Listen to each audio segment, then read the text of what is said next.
Now, let's look at normal and emergency considerations for takeoff.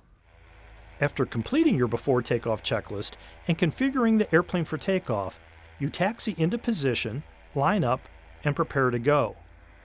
But are you ready? Really ready for a multi-engine takeoff? Before you ever line up for takeoff, consider your options if an engine should quit on the runway or shortly after liftoff. Can you continue the takeoff if an engine quits while you're still on the ground? Is accelerate go a realistic option?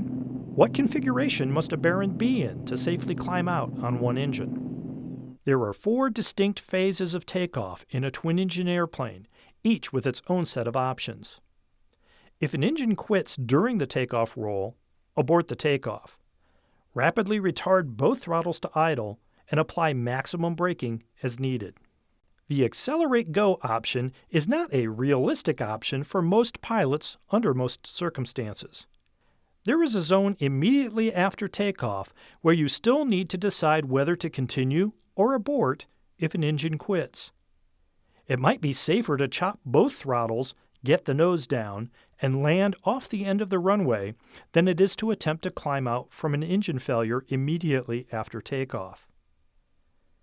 An aircraft with an engine loss immediately after takeoff will decelerate dramatically because of a relatively high angle of attack and the drag of extended landing gear.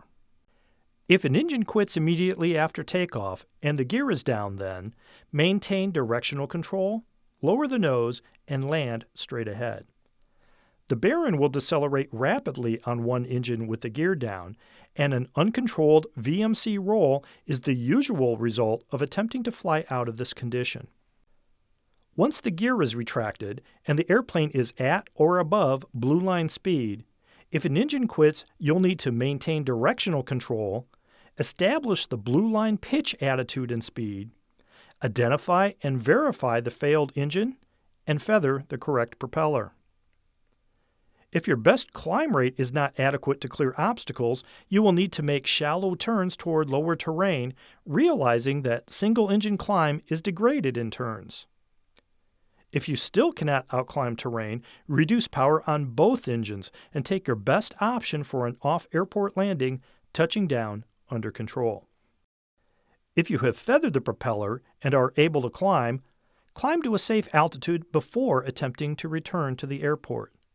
Depending on circumstances, it may be a better option to climb to higher altitude and divert to another airport with a longer runway or fewer obstacles on the approach. Only after you know precisely what you would do if an engine quits at any point during or shortly after your takeoff can you safely apply power and begin your takeoff roll.